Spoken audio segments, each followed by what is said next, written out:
Saya mau cek kelengkapan siswa. Justin sampai Justin, oh Justin Muslidia. Hanya satu ya. Ya oke, lainnya masuk ya. ber-31. Betul kelas ini? Ya oke baik. Nah baik anak-anak, kita akan masuk ke materi baru. Materi itu tentang tumbuh atau perkembangan diri kita ya sebagai anak-anak atau dirinya begitu. Nah pelajaran kita kan namanya pendidikan agama Katolik ya, pendidikan agama Katolik dan budi pekerti. Maka sosok sentral yang akan menjadi teladan kita itu siapa? Yesus Kristus. Nah kita yang Katolik dan Kristen mengakui Yesus itu sebagai siapa? Yesus adalah Tuhan dan Juru Selamat. Nah oke ini. Nah nanti keteladanan yang pertama yang akan kita pelajari itu adalah keteladanan Yesus sampen doa. Nanti ada Yesus berbelas kasih, Yesus yang mengampuni. Nah tapi fokus pertama adalah Yesus sampen doa. Nah ini supaya semangat, ini kamu kan kurikulum merdeka kita ya. Nah kita akan nyanyikan lagu belajar Pancasila. Yuk berdiri. Gerakannya ikuti saya. Gerakannya ikuti saya. Ya siap.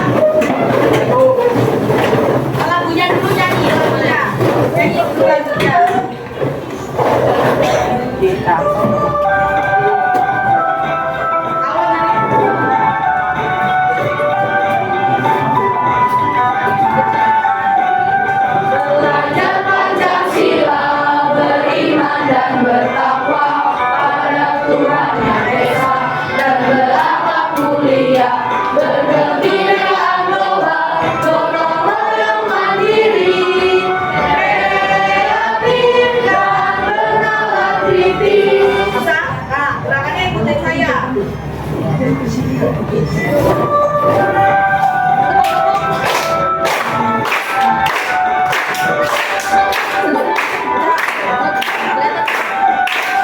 Belajar Pancasila, beriman dan bertakwa pada Tuhan Yang Esa, dan berakhlak mulia, berkebinekaan global, gotong royong mandiri, kreatif dan bernalar kritis. Belajar Pancasila, beriman dan bertakwa pada Tuhan Yang Esa, dan berakhlak mulia, berkebinekaan global, gotong royong mandiri, kreatif dan bernalar kritis.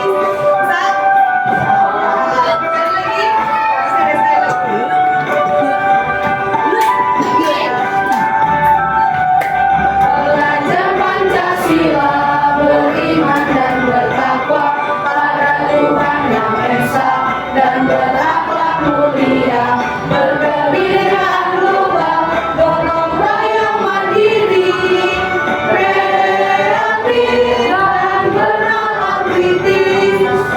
Pancasila, beriman dan bertakwa pada Tuhan Yang Esa, dan berakhlak mulia, berkebinekaan global, gotong royong mandiri, kreatif dan bernalar kritis. Oke, Pak.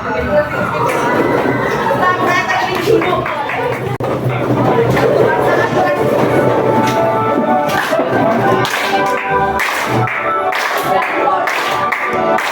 Ingatkan jiwa, bangunkan dunia, tak terintih Fransiskus, pegang tanganku dengan eratnya, dalam kasih persaudaraan, katakan kasih dan kebaikan Tuhan.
Tepuk Indonesia satu berarti Indonesia. Satu. Nah, lalu yang kedua gimana? Belakangnya Tepuk ada. Indonesia yang kedua. Tepuk Indonesia yang kedua. Indonesia. Nah, jadi Indonesia. Nah, lalu tepuk Indonesia yang ketiga. Wah. Berhadapan dengan temannya. Indonesia. Indonesia dua. Nah, sekarang coba tepuk Indonesia. Siap? Tepuk Indonesia. 1, 2, 3. Indonesia.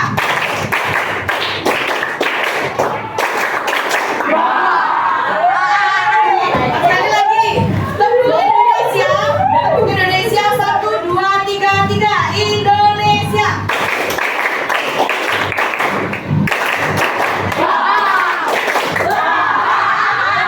Oh gitu ya, oh gitu ya. Lagi ya. Ingat, ini ya. Gila ya, kasihan. Ya, sekarang sih. Indonesia nya sekarang tepuk Indonesia. 1, 2, 3, 3. 1, 2, 3, 3. Siap? Indonesia.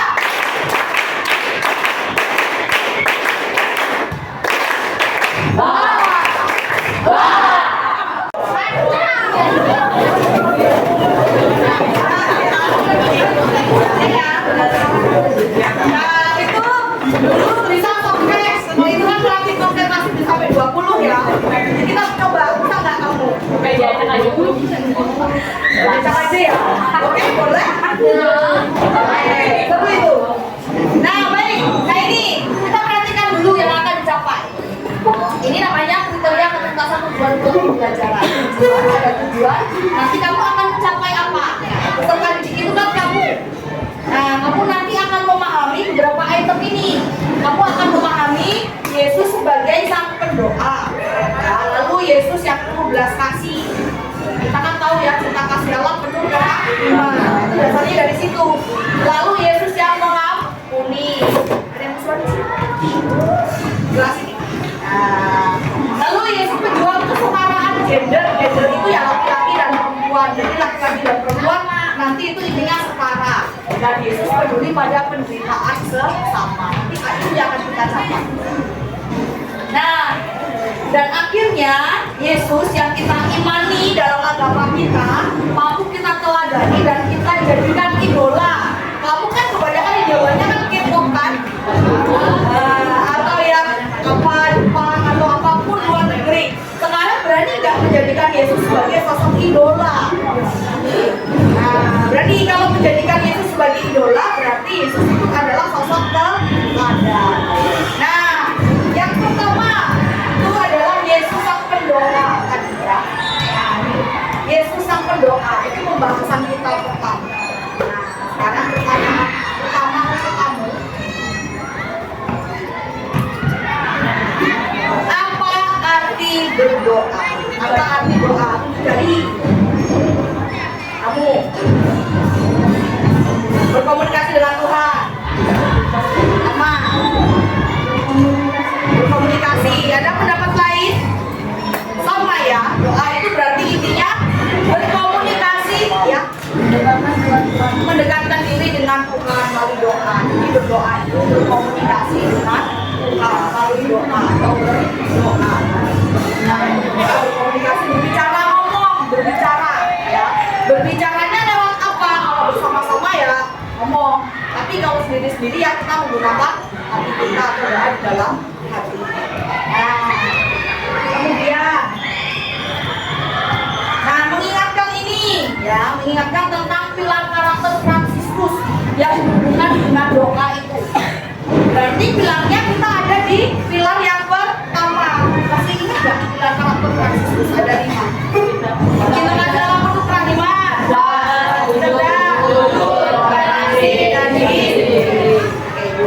Nah, jadi cinta kasih Allah penuh kerahiman itu yang mendasari pilar-pilar yang lain. Nah, karakternya yang akan dicapai itu ada 2. Karakter murah hati dan karakter bersaudara atau persaudaraan. Nah, dia ini akan berdoa sebelum dan sudah melakukan sesuatu. Nah, di dalam hati, orang murah hati itu dia akan berdoa sebelum dan sudah melakukan sesuatu. Lalu karakter persaudaraan. Nah ini doa diwujudkan melalui ini bersaudara. Jadi doa itu nanti bukan cuma atau kayak sholatnya, tetapi melalui tindakan kita, kepekaan kita kepada sesama, ya, yang mengalami kesulitan, teman yang berselisih. Nah, itu pemahamannya begitu. Nah, sekarang, sekarang di buku cetaknya, kamu buka halaman 141. Hal berdoa. 141. Hal berdoa. Dibaca yang keras oleh yang paling mana ya? Jovial. Aku baca Jovial berdiri. Hal berdoa. Hal berdoa, Matius 6 ayat 5 sampai 18. Dan apabila kamu berdoa, janganlah berdoa seperti orang munafik. Mereka suka mengucapkan doanya dengan berdiri dalam rumah-rumah ibadat dan pada tikungan-tikungan jalan raya, supaya mereka dilihat orang. Aku berkata kepadamu, sesungguhnya mereka sudah mendapat upahnya.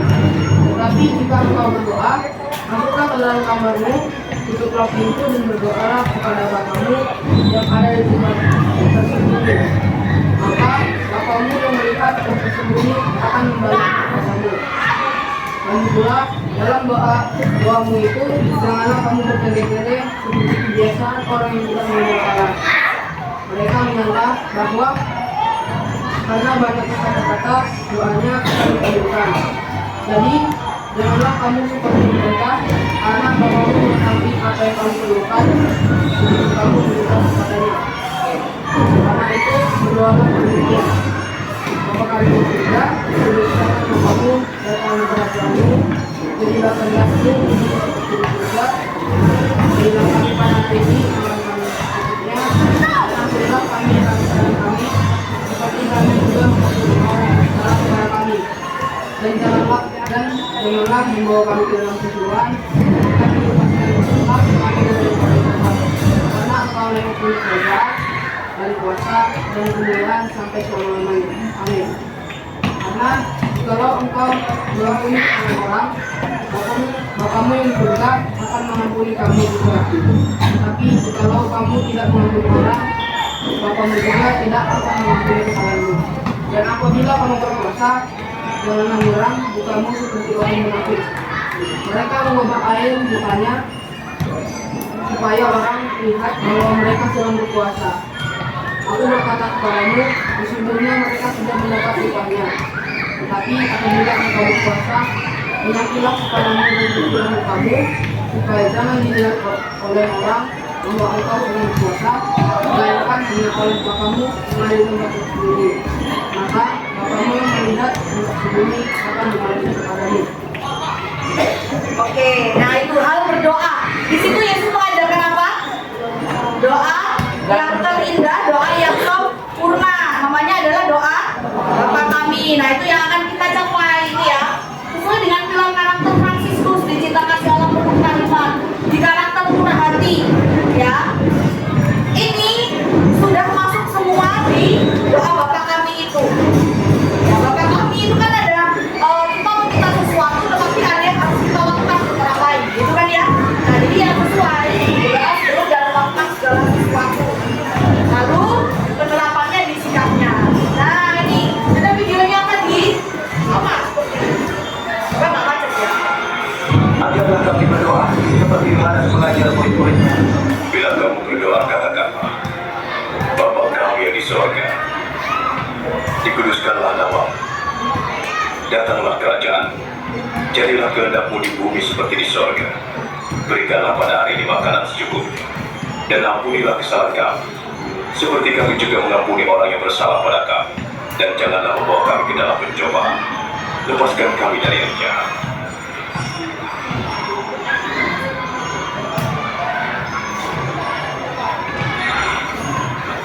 Mintalah, maka kamu akan diberi. Carilah, maka kamu akan mendapat. Ketoklah, maka pintu akan dibukakan bagimu. Karena setiap orang yang meminta menerima, dan setiap orang yang mencari mendapat, dan setiap orang yang mengetuk baginya pintu dibukakan.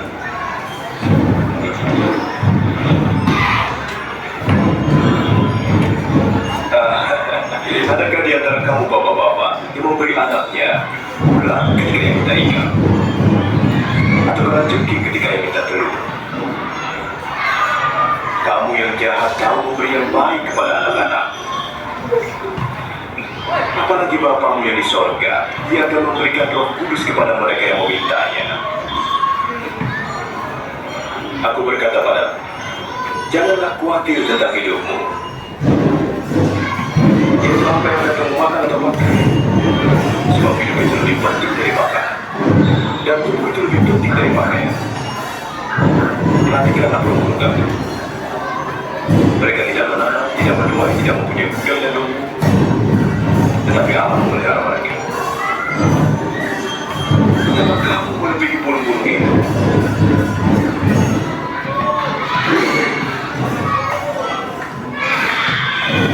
Siapa yang dalam kekhawatirannya dapat mendapat sehasta dalam hidupnya? Jika kamu tidak sanggup melakukan hal terkecil, mengapa khawatir tentang hal lain? Perhatikan bunga batu, bagaimana ia tumbuh. Tidak meminta dan berdagang. Salomon dalam kemegahannya tidak berpakaian seindah salah satu dari bunga itu. Jika Allah mendandani rumput yang hari ini ada dan besok dibuang ke dalam api, terlebih lagi terhadap kamu, hai orang yang kurang percaya. Tambahkanlah iman kami. Jika kamu punya iman sebesar biji sesawi, kamu dapat berkata kepada pohon ara itu, tercabutlah engkau dan tertanamlah di laut, ia akan taat padamu.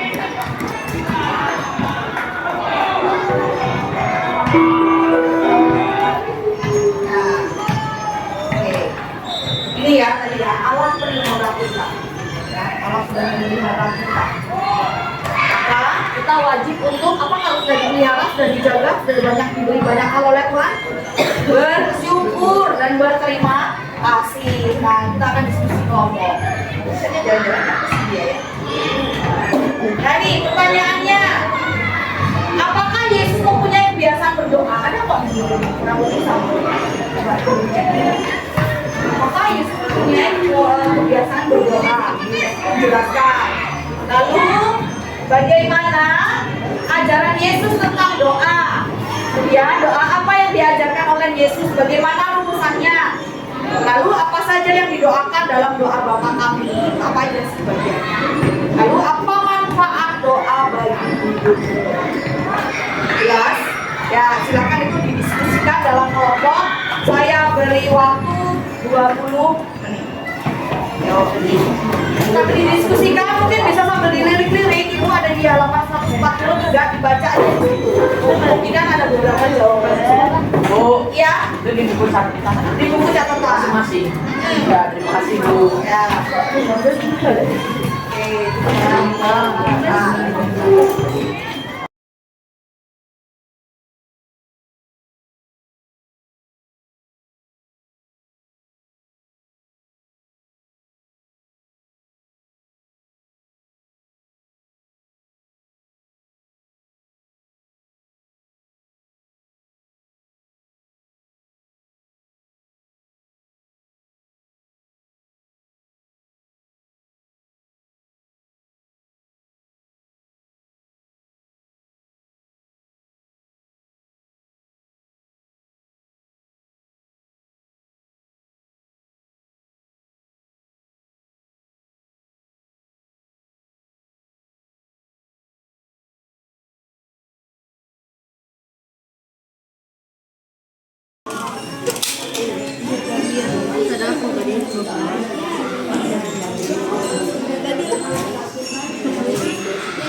ini akan jawab yang A. Yang A. Ini baik-baik. Di antara kalian siapa yang mau ditunjuk? 1, 2, 3. Ya, oke ini ya. Apa namanya? Pino. Oke. A, ini yang B.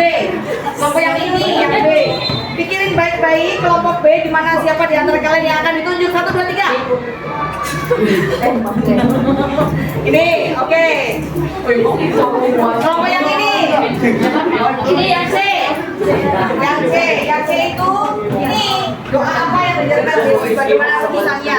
Di antara kalian siapa yang mau ditunjuk? 1, 2, 3.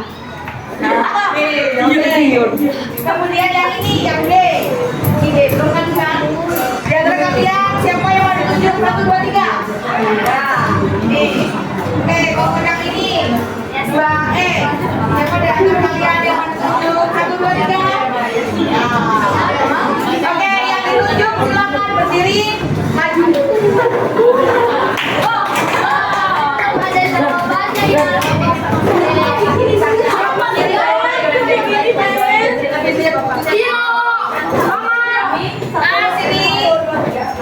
Sini A, B sampingnya. Aku lagi bilang buka A, B, C, D. Oke, siap. Baik, terima kasih pembacaan hasil diskusi. Ini teman-teman akan mewakili kelompok kalian dengan 5 pertanyaan tadi. Oke, siap. Dari Tino, nomor 2A. Nah.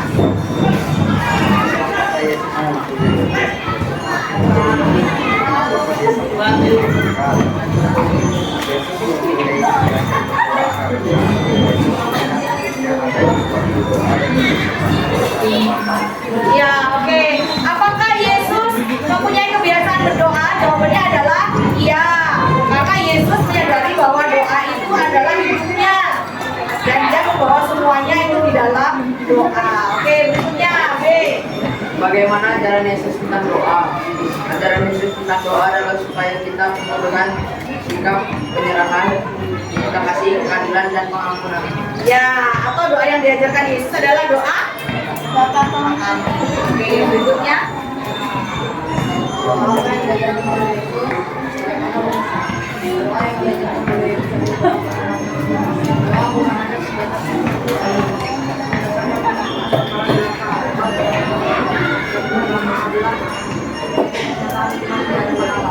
Ya, rumusan doa apa sih?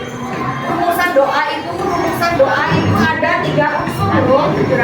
Coba lihat, rumusan doa itu doanya benar. Doa yang diajarkan itu adalah doa Bapa kami. Lalu unsur berdoa itu ada 3, apa aja? Pujian, syukur, dan permohonan. Pujianlah dulu, bukan tiba-tiba minta. Tuhan, aku minta apa gitu. Tuhan, aku pengen ulanganku bagus, tapi Tuhan dipuji dulu, memuji, bersyukur. Tuhan, aku bersyukur karena hari ini aku bisa belajar. Tuhan, hari ini aku akan ulangan, mohon penyertaanmu. Jadi gitu, terima kasih dulu. Oke, berikutnya yang D. D. Apa saja yang didoakan dalam doa kami? Yang didoakan dalam doa kami bersyukur, mengampuni,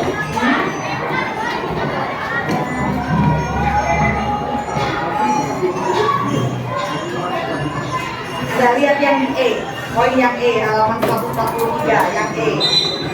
Itu apa yang diajarkan dalam doa Bapa kami.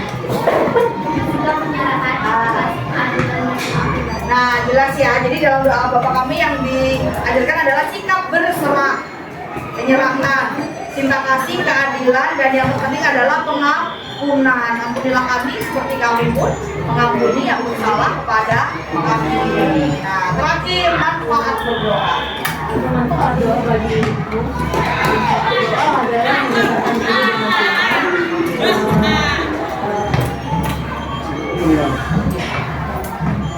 Apa yang kamu rasain ketika berdoa? Selain kita dekat dengan Tuhan, kamu rasain apa? lebih damai. Lebih damai, mendapatkan kedamaian, makin dekat dengan Tuhan. Apalagi Dalam hidup ini berlaku lancar. Ya, jadi kita lebih dikuatkan dalam menghadapi hidup. Apakah dengan berdoa lalu masalah kita tiba-tiba selesai? Ya tentu saja tidak. Tetapi kita akan dikuatkan. Kita akan mendapatkan motivasi, semangat, batin kita ditekankan. Oke, silakan dulu. Kita beri tepuk Indonesia. Gitu. Kita beri tepuk Indonesia untuk teman-temanmu. Tepuk Indonesia. 1, 1, 3, 3, 3, 2. Indonesia.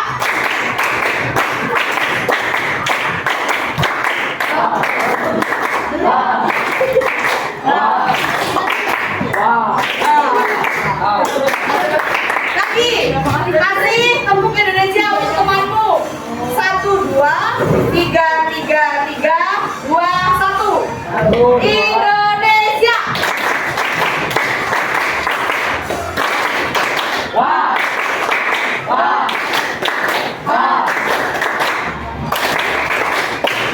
Nah, oke, baik.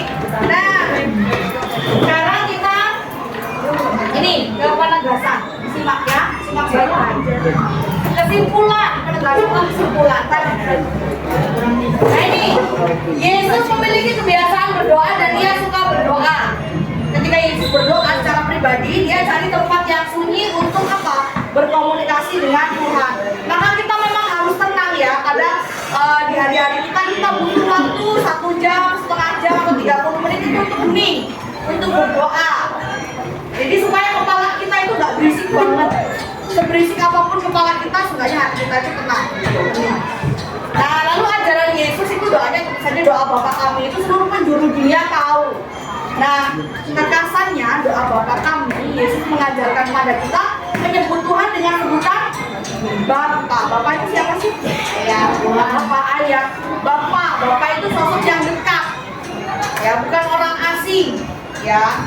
Nah, Bapa itu ya. Dalam berdoa, nah itu dia mengajarkan doa itu dengan penyerahan. Maka kalau kita doa berserah, doa kita nggak dikabulkan saat itu ya nggak apa-apa. Nggak menggerutu, nggak ngomel. Nah, karena Tuhan pasti punya rencana lain. Lagu tadi pagi bagus loh. Kalau kamu dengerin, Tuhanmu tak akan memberi ular beracun pada yang minta roti. Itu maksudnya jelas itu. Ya, memang tidak melulu doa kita selalu dikabulkan Tuhan saat itu, tetapi pasti akan diberi sesuatu. Ya, maka memang kedamaian hati, ketenangan itu melalui doa. Nah, saya coba akan cek. Siapa yang tadi bangun tidur pagi berdoa? Yang bangun tidur berdoa, oke, turun bagus. Yang belum berdoa, besok berdoa ya, besok pagi. Kita perlu ingat, kalau orang Katolik itu, orang Katolik kebiasaan hidup berdoanya itu cukup banyak. Kalau yang Muslim kan setahu saya sholat 5 waktu ya. Nah, kalau kita yang Katolik harusnya nih bangun tidur kita berdoa, mau sarapan pagi kita berdoa, sudah sarapan kita berdoa, di sekolah sebelum belajar kita berdoa. Oh tadi yang jam 6 pagi kita harusnya berdoa Angelus yang Katolik. Nah dari sekolah kemudian nanti jam 12 itu kita doa Angelus. Mau makan siang kita berdoa, sudah makan siang kita berdoa. Kemudian sore hari doa Angelus jam 6 sore kita berdoa. Mau makan malam kita berdoa, sudah makan malam kita berdoa. Kemudian mau belajar malam kita berdoa, sudah belajar malam kita berdoa, mau tidur kita berdoa. Jadi totalnya ada berapa? 14. Itu namanya doa teratur umat Katolik. Bukan hanya ngomong sistem biaran-biarani aja, itu ya. Nah ini, dan unsur doa itu ada 3. Ini pujian, syukur, dan permohonan. Bukan tiba-tiba langsung minta. Nah maka nanti kamu akan praktik membuat doa dengan 3 unsur itu. Memuji dulu. Tuhan, terima kasih. Tuhan, aku bersyukur karena hari ini aku dalam keadaan sehat. Terima kasih untuk perlindunganmu di dalam perjalanan menuju tempat ini. Baru kita meminta. Ya Tuhan, nah, jangan lupa doakan orang lain. Hari ini aku akan belajar di sekolah. Berkatilah supaya pelajaranku lancar, supaya aku dapat memahami semua materi pelajaran. Dan aku berdoa untuk teman-temanku yang belum bisa sekolah. Nah, banyak loh anak-anak yang gak seberuntung kamu yang hari ini tidak sekolah. Karena apa biasanya ya? Ekonomi, kemiskinan, dan lain-lain. Nah, manfaat doa tentu saja harapannya pengabulan doa. Nah, kamu lebih dari itu tadi supaya dekat dengan Tuhan. Nah, itu ya. Semakin nyata bahwa Tuhan itu menjaga. Nah, itu kira-kira pentingnya. Nah, sekarang ini refleksi. Nah, 2 kalimat, bolehlah 2 kalimat, 3 kalimat. Apakah saya selama ini berdoa secara teratur? Kalau tidak, alasannya apa? Kalau iya, alasannya apa? Nah, pilih satu. Apakah isi doa saya? Kamu biasanya berdoa pada Tuhan, kamu minta apa? Kamu mohon apa? Ya, pokoknya apa itu kalimatnya dikalimatkan ya. Lalu, bagaimana saya berdoa? Ya, doanya apa? Apakah pribadi? Apakah bersama dengan orang lain? Apakah bersama dengan keluarga? Nah, alasannya juga apa? Nah, jelas ya. Nah, sebelum mengerjakan tugas, tak kasih game satu supaya kamu konsentrasi. Gamenya namanya jangan lupakan orang ketiga. Selesai deh. Jangan lupakan orang ketiga. Oke ya. Orang pertama adalah Vino. Orang kedua adalah Sia. Orang ketiga siapa?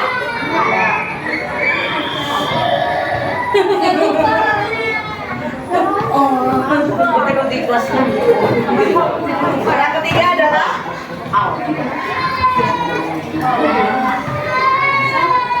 salah.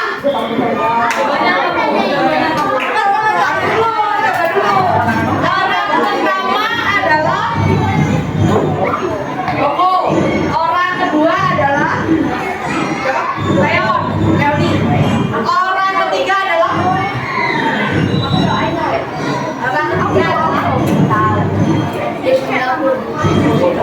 siapa?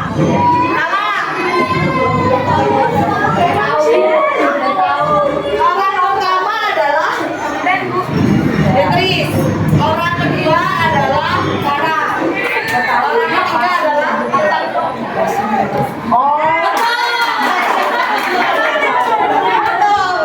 Ya, udah ada mudah ya. Oke. Orang pertama adalah Niko. Orang kedua adalah Vino. Olin. Orang ketiga siapa? Olin. Betul.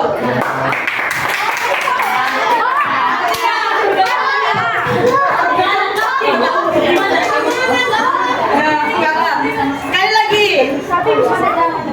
Orang pertama adalah Jovial. Orang kedua adalah Sensen. Orang pertama Jovial. Orang kedua adalah Sensen. Orang ketiga siapa?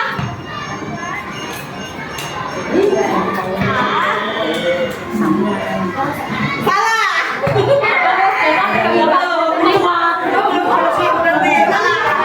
Oke, lagi ya. Perhatikan baik-baik. Orang pertama adalah Amanda. Orang kedua adalah Linda. Orang ketiga? Betul. Ya.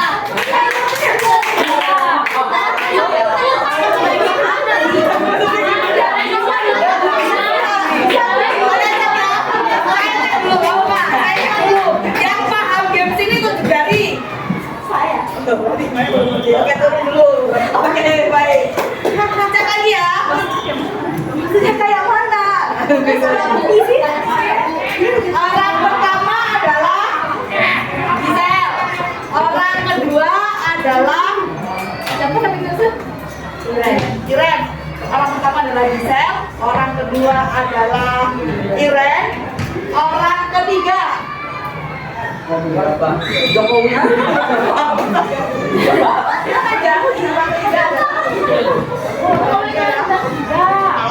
Belum. Baik-baik ya. Ya. Yang udah ngerti siapa? Ayah. Ini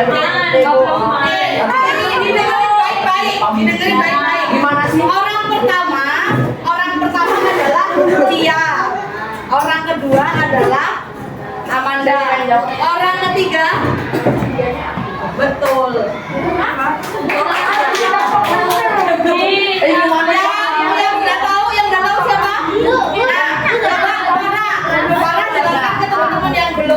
belum tahu. Cluenya apa? Oh, saya mau jawab. Orang ketiga. Bu, siapa yang jawab, Bu? Ketiga kan tadi saya mau bilang jangan lupakan orang ketiga. Udah mana? Jangan lupakan orang ketiga. Jadi kalau orang pertama adalah Fana, orang kedua adalah Inek, orang ketiga adalah kamu nyebutnya orang ketiga adalah kebetulan salah.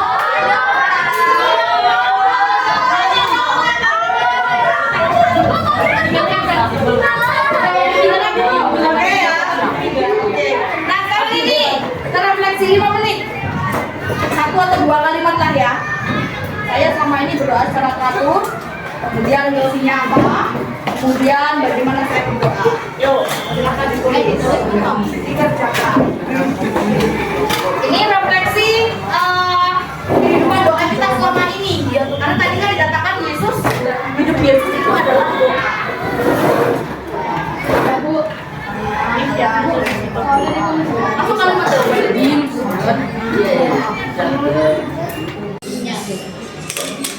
Refleksikan bagaimana selama ini saya berdoa. Jadi misalnya seandainya nomor 1 itu belum teratur, nah coba pola berdoa kita bahwa kita harus berdoa teratur.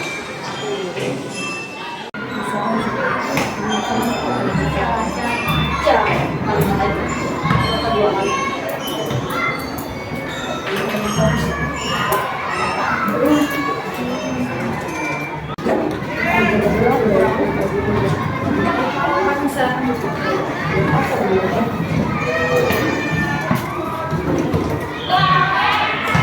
Apakah saya selama ini berdoa secara teratur? Nah, berarti kamu jawabnya saya bilang saya jangan berdoa secara teratur. Saya amal. Selatan minggir sih.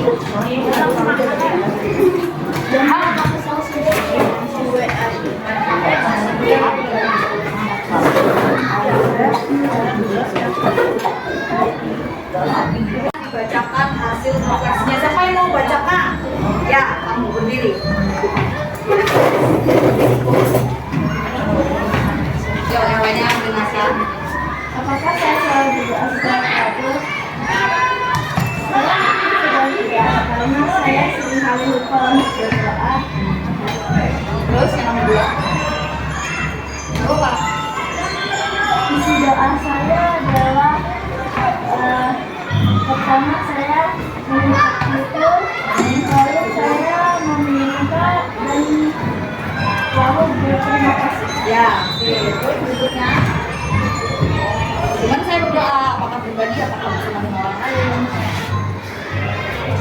Kalau pribadi saya sering, tapi kalau misalnya untuk keluarga cuma doain dulu doang. Doain dulu saja. Ya, baik.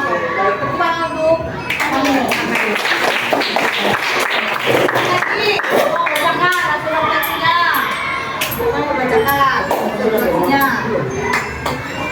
Jovial, sudah? Ayo, Jovial bacakan.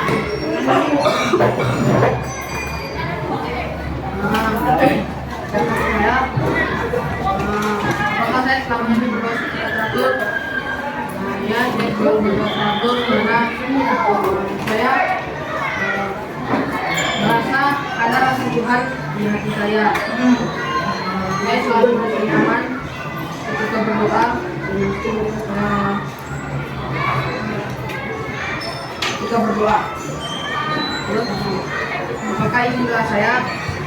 Di dalam doa saya pertama harus selalu bersyukur dan meminta kepada Tuhan apa yang saya inginkan dengan penuh hormat. Terus bagaimana saya berdoa? Saya sering berdoa pribadi dengan satu syukur dan hormat. Kadang juga bisa berdoa dengan doa keluarga jika makan atau keluar. Ya, oke. Lagi. Dari sini, dari bangku sini. Yuk. Apakah saya selama ini berdoa secara teratur? Tidak, terkadang saya masih lupa. Terkadang saya masih lupa. Apakah isi doa saya mampu diusahakan, mengampuni, bersyukur, berterima kasih, dan bagaimana kita berdoa biasanya Oke, baik, cukup. Nah, pelajaran kita tinggal tulis lagi. Nah, ini tugas ya. Tugas.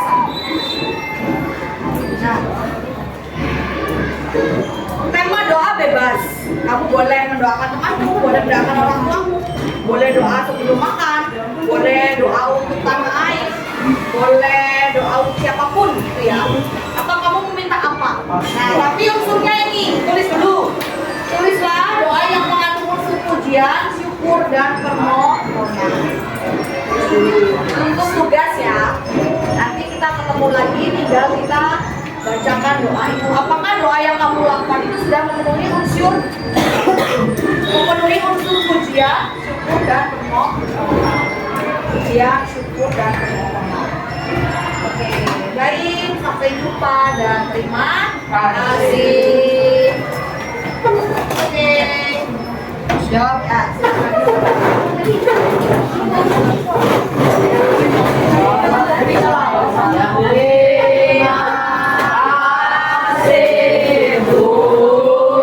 Salam Fransiskus dan jiwa.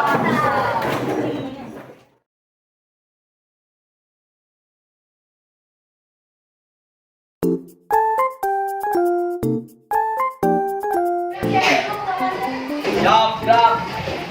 Beri salam.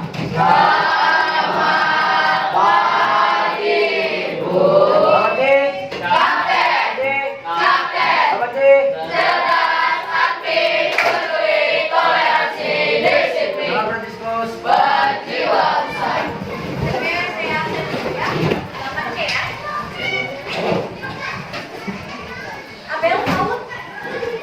Hadir. Hadir.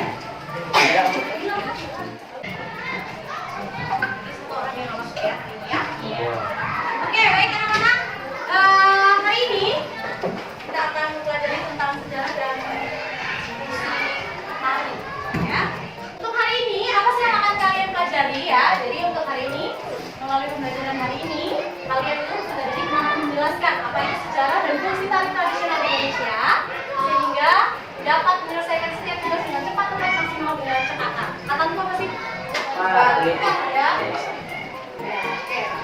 Nah, anak-anak, jadi hari ini kita akan mempelajari sejarah dan fungsi tari. Kemudian nanti kalian akan kelompok masing-masing seperti yang sudah saya bagi minggu lalu, ya. Sudah ready semua ya, apa yang sudah harus kalian kerjakan hari ini ya. Nah, kemarin sudah saya informasikan juga menurut pemetaan ya. Nanti akan dibagi untuk informasinya itu melalui dua. Yang pertama adalah artikel, yang kedua adalah video. Video kemarin sudah saya bagi semua. Nah, sebelumnya kalian akan saya kasih tunjuk video ya. Ini tidak jauh dari sejarah dan fungsi tari. Kalian harus perhatikan dengan sesama ya video ini ya. Nah, sebelum melihat video, menurut kalian sejarah tarian itu apa sih? Sejarah dalam tari itu apa sih?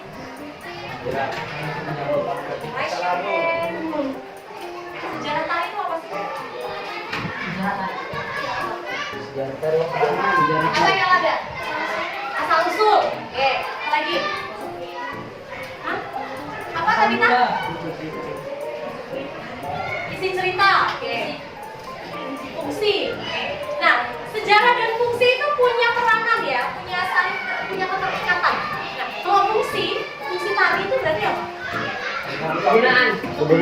Terus manfaat dari tarian itu, gitu. Nah, apakah setiap tarian itu punya fungsi? Iya. Kita saksikan video. Menurut kalian, video ini tarian ini punya fungsi atau enggak? Punya sejarah atau enggak?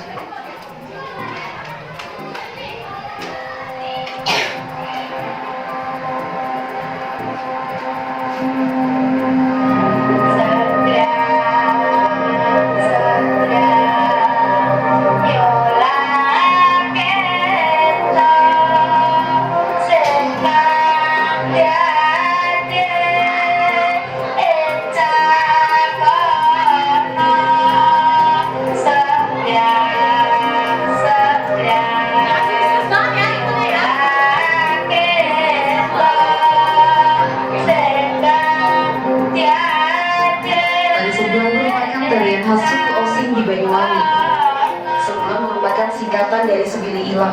sosial menghilang.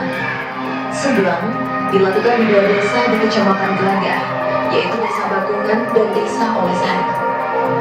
Sebelang merupakan tradisi ritual untuk kegiatan bersih desa, tolak bala, dan bentuk syukur masyarakat Desa Bakungan dan Desa Olesari yang diwujudkan dalam tarian magis, di mana penari melakukan tarian dalam keadaan tidak sadar. Pada bulan puasa di pertengahan itu ada salah satu wadah kami yang kesurupan untuk menentukan. Oke, setelah melihat video tadi, apa judul tariannya? Di mana? Baju itu di mana? Jawa apa? Jawa Tengah. Di mana? Jawa Tengah. Jawa Timur ya. Banyuwangi itu ada di Jawa Timur ya. Banyuwangi itu ujung Pulau Jawa. Ujung timur Pulau Jawa ya. Jadi kalau misalnya mau ke Bali itu nyebrangnya dari Banyuwangi. Nah, tadi sudah dibilang rupa lah ya di sana itu ya. Ada yang ingat nggak? Pertama kali ditarikan tari sebelang itu tahun berapa? 1930. Untuk apa?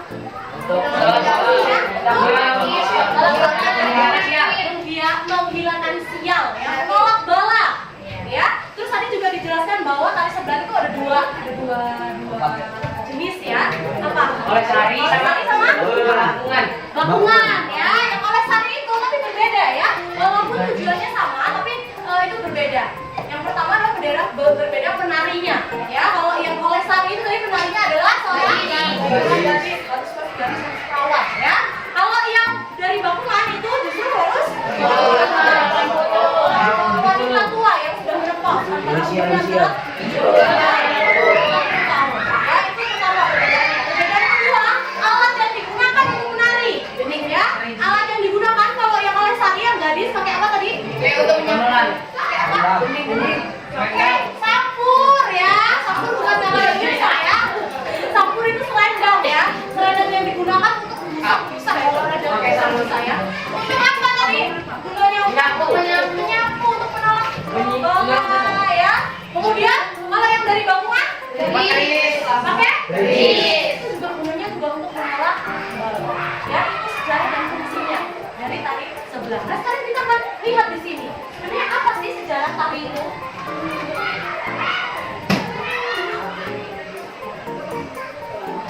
Iya. Sejarah dalam tari tradisional ini kita masih melihat tari tradisional. Kemarin ya, pertemuan sebelumnya, kalian sudah mengenal genre tarian. Ya, genre tari itu ada 3. Yang pertama tari tradisional, kreasi, tari kontemporer. Ya, tari tradisional ada 3. Sebutkan. Kreasi,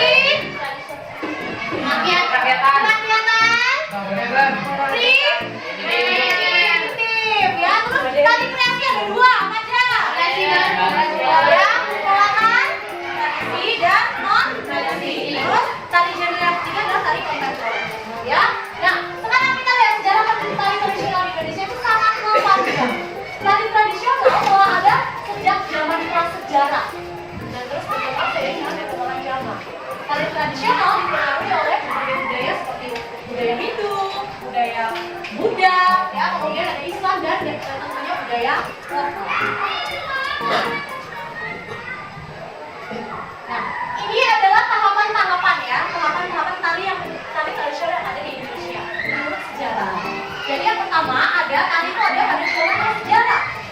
Nah, tarian yang ada pada zaman prasejarah ini berbentuk ungkapan ekspresif. Ya, ekspresif itu berarti dia hanya seperti memuja Tuhan, kali kalau itu juga termasuk tarian yang memuja Tuhan. Mereka bentuk ekspresifnya dengan tarian. Ya, misalnya tarian berburu ya, tarian berburu di hutan ya, itu juga sebagai sarana ekspresif mereka ya untuk ya mendapatkan sesuatu yang untuk bisa dimakan. Ya, itu zaman prasejarah. Kemudian zaman sejarah sudah mengarah pada maksud penggunaan menari. Jadi nggak hanya untuk sarana ekspresif aja, ya, tapi sudah zaman sejarah ini sudah mengarah pada maksud penggunaan dalam menari. Jadi tidak hanya untuk mengungkapkan perasaan, tetapi juga sebagai sarana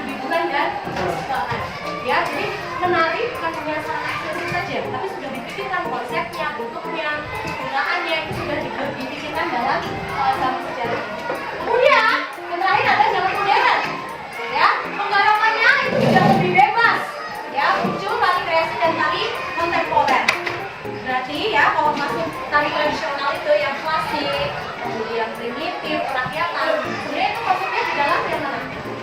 Sejarah. Ya, tapi kalau sudah yang kreasi itu berarti sudah modern. Seperti itu ya. Jadi ada 3 tahapan dalam sejarah tari. Yang pertama, zaman sejarah, sejarah ya, zaman. Sampai di sini ada yang tanya? 11 atau 12? Nggak ada nonton sama sekali. Gimana ya? 11 atau 12? 11 ya. Jadi ada 3 ya, Arif ya. Zaman prasejarah. Dan apa lagi? Sejarah terus? Yang kedua? Sejarah,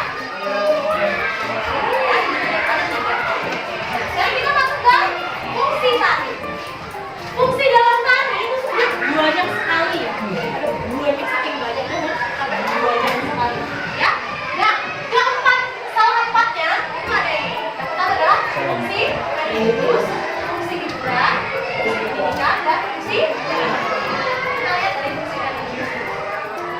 Fungsi religius dalam tarian itu digunakan untuk ritual keagamaan. Keselamatan, mengucap syukur, sebagai bentuk pengabdian kepada Tuhan. Tari sebelang termasuk ini. Ya, tari sebelang tadi termasuk ini. Jadi fungsinya adalah fungsi religius. Ya, kemudian fungsi hiburan. Fungsi tari ini sebagai hiburan masyarakat. Itu merupakan cara untuk melampiaskan perasaan gembira, baik untuk menghibur masyarakat atau pribadi. Kemudian fungsi pendidikan itu adalah untuk mengajarkan nilai-nilai budaya dan moral kepada masyarakat. Ekonomi dan sejarah menjadi sumber pendapatan bagi masyarakat bagi para petani dan sambal. Fungsi ekonomi ini sebenarnya tidak mementingkan, maksudnya dia tetap mementingkan estetikanya ya, tetap mementingkan keindahannya. Tapi ada yang dibalik batu di fungsi ekonomi ini. Ya, mereka tetap mengharapkan pendapatan di situ. Ya, sumber mata pencarian mereka sebagai penari. Gitu, ya. Nah, sekarang kita lihat contohnya di fungsi religius. Salah satunya tadi adalah tari sebelang, ya, tari sebelang oleh tari dari Banyuwangi, ya. Kemudian ada tari sang yang jarang. Tari upacara religius ini bisa kita jumpai di Bali. Tarian ini terkenal di Bali, ya, digunakan untuk mengusir roh-roh jahat. Ya. Kemudian ada jatilan. Tari jatilan yang berasal dari Borobudur. Borobudur itu gimana sih tempat? Jawa. Jawa apa? Jawa Tengah ya, kebetulan ya, kebetulan Jawa Tengah. Ritual untuk memanggil roh hewan yang dilihat sebagai tape untuk ritual ini juga untuk mensucikan jiwa manusia. Kemudian contoh tari tradisional berfungsi pendidikan. Salah satunya adalah tari saman. Ya, tari saman itu adalah media untuk penyampaian pesan atau dakwah orang Muslim ya. Itu bisa biasanya di tari saman itu diselipkan ayat-ayat suci. Ya, tarian ini menceritakan pendidikan, keagamaan, sopan santun, pengalaman, kekompakan dan kebersamaan. Ya, contohnya kemudian ada yang menari rampok gitu ya. Ada yang salah satu nggak yang nari sini ada ya. Nah, tari rampok itu kalau kalian lihat kekompakan ya, yang di apa ya, yang dinyatu itu kekompakannya. Kalau gerakannya beda ya nggak dikompak. Ya, tari saman itu kelincahannya itu yang diperlihatkan. Ya, kemudian untuk fungsi ekonomi, salah satunya adalah tari kecak. Tadi yang kemarin kita lihat tadi itu. Nah, melihat tari kecak nggak yang kemarin ya? Salah satu tarian ya, tarian yang berfungsi ekonomi itu adalah tari kecak. Kenapa tari kecak? Ya, karena tari kecak ini bisa berkembang ya. Pertunjukan ini bisa berkembang. Kalau dulu sih memang tarinya tuh sarana ritual keagamaan. Tapi sekarang tari kita nggak terjadikan.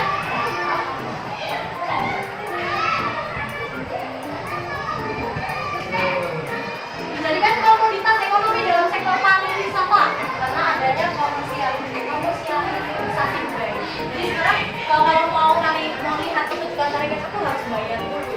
Ya, harus bayar. Kita harus melihat pertunjukan. Kalau zaman dulu enggak, ya, ditontonkan itu untuk memang sarana fungsinya adalah fungsi ritual keagamaan. Kalau sekarang sudah berbeda. Dan masih banyak lagi ya contoh-contoh tari sebagai fungsi presiden dan pejabat. Nah, untuk upaya pelestarian kita nih ya sebagai orang Indonesia, kita harus mengajarkan tari tradisional kepada anak-anak sejak usia dini. Jadi kalian ya mau cowok mau cewek harus mengenal tari tradisional paling tidak ya tarian yang ada di adat kalian ya. Kalian tuh orang apa, orang Batak ya harus bisa nari Batak ya. Orang Jawa harus bisa nari Jawa. Orang Bali apalagi harus bisa nari Bali. Ya. Terus mengadakan pertunjukan tari tradisional secara rutin ya, ini bisa diekspor ya, bisa ya. Terus mendokumentasikan tari tradisional dalam buku, video atau film nanti yang akan kalian lakukan ya. Mendokumentasikan tari-tari kreatif sesuai sejarah dan tradisi. Terus mempromosikan tari tradisional ke mancanegara. Selanjutnya ini proyek dan fungsi tari tradisional yang kemarin sudah dibagi kelompoknya ya. Untuk kelompok-kelompoknya juga sudah semua dari absennya, kemudian dari apa aja kelompoknya udah kemarin. Kemudian nanti kelompok 1 sampai kelompok 4 itu nanti akan melihat materi dukungnya itu dari video. Ya, kemudian untuk kelompok 5 dan 6, 7, 8 akan saya bagikan artikel tulisan atau tulisan ya yang sudah saya siapkan. Dan sekarang silakan untuk kelompok masing-masing ya dibuat sedemikian rupa ya kelompoknya ya. Kemudian langsung membuat gerakan itu. Ya, nanti saya akan bagikan LKPD ini tolong diisi ya. Ini ada di sini ada nama kelompok, tolong diisi nama kelompok dan kelasnya. Kemudian ada petunjuknya di sini. Semua ada di sini. Ya, sekarang silakan bergabung untuk kelompoknya masing-masing.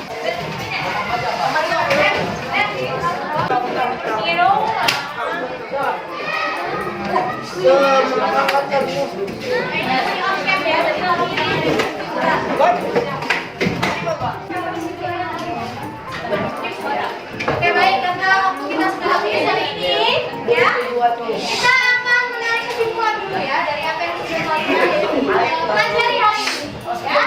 Jadi kesimpulan hari ini, tari tradisional itu adalah gaya budaya Indonesia yang memiliki nilai sejarah, budaya dan estetika yang tinggi. Tari tradisional memiliki berbagai fungsi seperti fungsi religius, sosial, pendidikan dan ekonomi. Tari tradisional juga mengandung berbagai nilai budaya yang penting seperti nilai religius, nilai sosial, moral dan estetika. Ya, jadi untuk pelajaran hari ini kita cukupkan ya. Semoga pelajaran minggu depan dapat berjalan juga dengan lancar. Untuk minggu depan langsung presentasi berkelompok untuk pengambilan nilainya. Ya. Saya akhiri, terima kasih, selamat siang. Kita silakan beri salam. Siap. Beri salam.